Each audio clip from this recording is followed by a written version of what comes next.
ரைட்டா ராங்கான்னு ஒன்று இல்லவே இல்லை. தேவையை பொறுத்து மாறுது. நீ தானம் பண்ணுற அப்படின்னு சொன்னால் தானமாக பண்ணாமல், அதாவது உரிமை கொண்டாடாமல் நீ தானம் பண்ணுவேன்னா பெரிய ஆள் தான். ஒருத்தருக்கு பிச்சை போட்டு சொன்னாவே அது அவங்களை அவமானப்படுத்துகிற மாதிரி தான். ஒருத்தருக்கு பிச்சை போட்டுட்டு அதை சொன்னாவே என்ன பண்ணுற மாதிரி தான், அவமானப்படுத்துகிற மாதிரி தான். நீ அந்தளவுக்கு கிரேட்னா என்ன பண்ணலாம், நீ எந்த விதத்துலையுமே பாண்டேஜ் இல்லை பண்ண மாட்டேன் அப்படின்னா நீ டைரெக்டாகவே கூட என்ன பண்ணலாம், தானம் பண்ணலாம். வாங்குறவங்களை பொறுத்துரு அந்த தானத்தை. நீ அந்த மாதிரியான ஆளா முதல்ல தானம் பண்ணுறதுக்கு உனக்கு முதல்ல தகுதிதான்னு கேட்குறேன் நான். சும்மா நான் தானம் விந்து தானம் பண்ணலாமான்னு யார் வேணால் கேட்கலாம். ஆனால் அதுக்கான தகுதியை வளர்த்துருக்கணும்.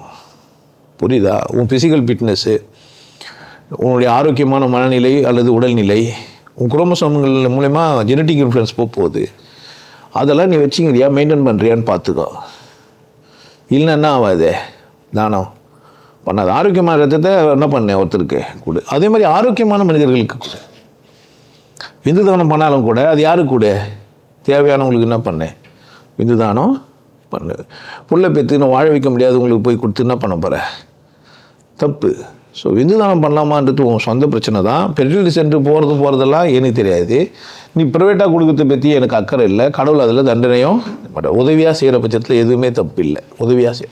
உதவியா உண்மையே இதை வச்சு பின்னாடி எதுவும் பண்ண மாட்டியா, பிளாக்மெயில் பண்ண மாட்டியா, எந்த தான் உரிமை கொண்டாட மாட்டேன்னா தப்பு கிடையாது.